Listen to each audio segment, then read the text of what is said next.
Time to talk trades, y'all, as the deadline is approaching. And let's take a look at some of the last few big deadline deals. Ibaka, Cousins, Lou Will, and Nurkic exchanging hands in 2017. Kind of a light slate in 2016. Harris and Keefe on the move. And 2015 was crazy. I was just talking with our producer, Bert Bondi, about that. We were working together that day. Dragic, Jackson, Cantor, Garnett, Thomas, many others moved teams on that epic trade deadline of 2015. And we welcome you back to Game Time, presented by State Farm. Rick, Grant, and Stu. And the NBA trade deadline is a little more than a month away. In fact, Thursday, February 8th. So let's start by talking about teams who should make a move. Grant, who needs to be wheeling and dealing here over the next month? Wow, I think the Washington Wizards in the Eastern Conference, you know, a team that they're 6 games back from first place in the 4th spot, but they're also seven games from being in the 7th spot in the East. And, of course, for them, they don't have a great bench, although Mike Scott's been a great addition for them this year. But their power forward position, I know Markieff Morris was out for a while, had an injury, he's working his way back. His efficiency hasn't been great. And for them to just take that next step, you know, to be able to compete with Cleveland, to compete, of course, with Boston, I feel like they need another player or two. The challenge is, what are you going to give up for to get that player? But as this team is, I just don't think they're good enough to get past the second round in the Eastern Conference. So, Grant, do they need scoring? Do they need rebounding? You know what I mean? Where would you add to that Washington team? I think scoring off the bench. I think you have another big, Gortat. Plays a lot of minutes, has great chemistry with Wall. Morris, when he gets back, hopefully into the kind of form that he was last year. But you need another big, I think, off the bench, and maybe some offensive scoring or shooting off the bench. Just, you know, so you don't have to play your main guys so many minutes and rely so heavily on them. And in the postseason, you need a bench. You know, you need guys who can, you know, your bench has to win a game for you in a big series. And that's just not happening right now with this team. And we talked before the break about Russell Westbrook and in terms of the Thunder. And you mentioned bench scoring. There's not a lot of bench scoring going on with OKC. Are they another team that needs to make a move? No question. You know, in the West, Oklahoma City, there's a lot of uncertainty. You know, both Melo and Paul George have player options this upcoming for next season. So they could be gone, and you have to go all in right now to win. So 5th seed right now, they kind of weathered the storm early. You know, went through some difficulties. They figured some things out. But, hey, at the end of the day, it's Houston, it's Golden State, throw San Antonio maybe into that conversation in the Western Conference eventually. Oklahoma City has to go for it now. And so, yes, if you can bring in anything and everything to sort of help with the bench. The bench has got to give them more. The bench, you got to have some scoring, some production off the bench, maybe another big as well. 2 teams that are similar, I think it's do or die. It's must win now for Oklahoma City. And if not, those guys may leave, and you may be building around Steven Adams and Westbrook. Stu, you've got a great resume. It includes head coaching, GMing, senior associate commissioner of the Big East. Let's tap into that GM experience right now. Who needs to make a move?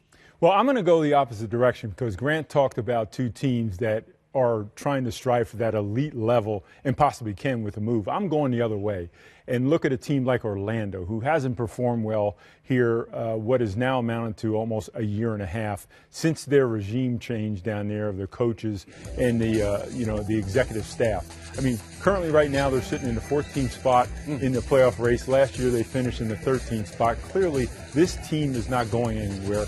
I understand they've had some injuries, but it may be time to break this current crew up. And they've got 2 great assets with which to trade in Nikolai Vucevic and Fournier, both who would have, I think, terrific value on the open market, which would, you know, if they could free up some cap space and go back to the drawing board and rely on perhaps drafting and building that way. They've currently got a pretty good young nucleus. They're going to pay Aaron Gordon. They've got Jonathan Isaac, who early on has shown that he's got some promise. They need a high-level point guard, because we all know in this league you're not going to compete for a conference championship or, a championship without a high-level point guard. And the way that they can accomplish that perhaps is through the draft. So maybe they move, 2 very valuable pieces, take a step back. Last thing I'll say, they have a very talented executive staff down there. I mean, you look at John Hammonds, we were just talking about the Greek Freak. He has an excellent track record at drafting. This is not his type team. He wants long, athletic guys that can defend, and spread their wings a little bit. And I think that they just need to go back to the drawing board because it's not happening for them so far. Interesting, Stu. Let's move on here as we talk trade deadline on Game Time about attaining assets for the future. Which teams have you pinpointed that need to do that? Well, I mean, there are a lot of teams, Rick, that Orlando's one, obviously, that could prepare for the future. But I'm thinking the Grizzlies and the Clippers. Now, it wasn't too long ago where they had some great playoff battles and went back and forth, physicality, great play. But that window, I think, has closed, it's safe to say, for both franchises. And with the Grizzlies, I mean, look, Mike Conley's been out. They're 6-20 without Mike Conley. Between Mike Conley, Marc Gasol, and Chandler Parsons, they're paying $75 million to those three. Wow. And you're obviously out of the picture this year thus far. I just think it's time. I think they don't have an identity. They don't really have a coach. There's a lot of uncertainty. That grit and grind era has passed. And so maybe you move one of those. Obviously, Conley's out. Gasol still can play and has value and has even though he's making a big contract, I think in the right situation could be huge for a ball club. But yeah, at this point, you got to start preparing for the future if you're Memphis. And then on the flip side, the Clippers, I mean, they re-signed Blake Griffin, but losing Chris Paul to me changed things. Patrick Beverley's out. They've been losing games. That guy right there, Lou Williams, is playing great, has tremendous value. There's 24 players in the league who are averaging 20 points a game, and 3 of them are over 30. LeBron James, LaMarcus Aldridge, and Lou Williams. So he's somebody, yes, he's pretty much doing all the scoring right now, but his value is great. You can maybe get some pieces. DeAndre Jordan has a player option next year, has a big contract. Blake Griffin, I think, is a part of your future, and you have a lot of money tied up in him.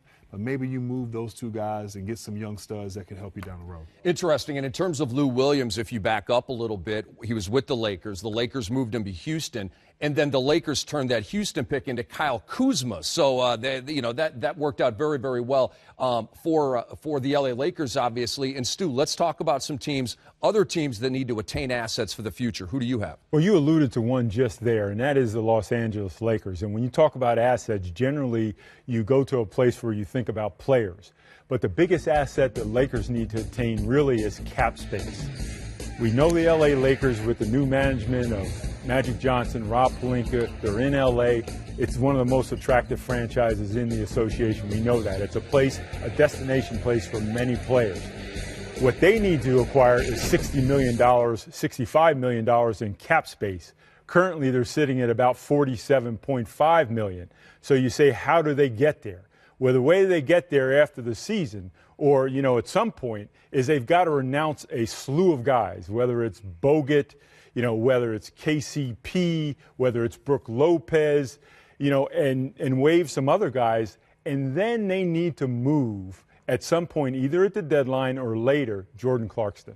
It's unfortunate, terrific talent, but he's a talent in the eyes of the league. He has great value. You take his $12.5 million salary, add it on to the $47.5, and you almost get to $60 million. What's $60 million get you? 2 max contracts. Who? Give me names. Maybe DeMarcus Cousins, Paul George, both who would have max contracts starting at $30 million. Sounds like a perfect combination. Every time I do Stu's good with his math over there. He is. He's got all the numbers figured out. Every time I do radio in LA, they bring up one thing: the purple and gold and LBJ. Every single time. Yeah. Well, if they want to sign LBJ now, they can only take one of those 2 guys at $30 million. LBJ's max contract will start at about $35, so they need to get $65 million in cap room. So they got a little bit more ways to go. Interesting. All right, let's talk about some teams that just need to pump the brakes and wait and see how the next month plays out, and then maybe make a decision. Who's that team for you? I think there are a lot of teams, but I kind of have to go with Indiana. The Pacers, they trade Paul George. You think they're going through a rebuild. I would think they thought they were going through a rebuild, and then they kind of surprised everyone this year. Victor Oladipo, is playing like an all-star, probably should be, will be an all-star this season. They got off to a good start. They're in the playoff picture right now, 19-19, the 8th spot. They've lost 5 in a row, but you don't really know if they're for real. And what I'm reminded of is a few years ago, 2013, 2014, the Phoenix Suns went through something similar. They were rebuilding, and all of a sudden, Goran Dragic had a great season. Bledsoe was hurt. and they went for it, and they didn't make the playoffs, and they weren't good enough.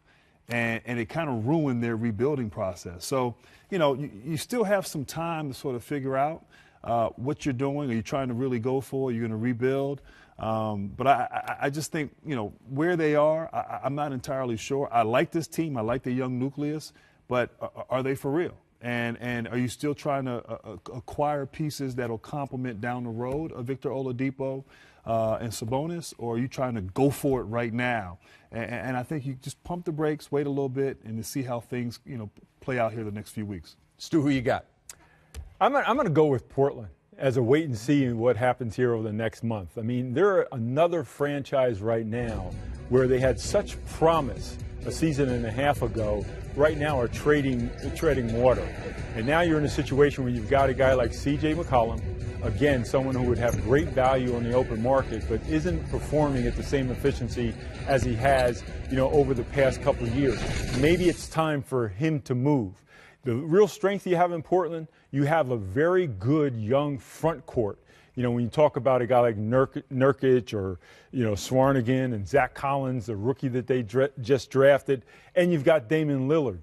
Great starting point, but you need to get better on the wings, and perhaps now it's time to start breaking up this current group, try to acquire a little bit more athleticism and slashing on the wings. Evan Turner has been good but not great, and I think you need a little bit of an upgrade there. But if it doesn't begin to happen, they don't begin to turn themselves around here over the next month, it may be time for the Portland Trailblazers to get very active as a player in the trade market. Interesting. Blazers fans are watching and saying, no, don't trade CJ. I'm sorry, Blazer fans.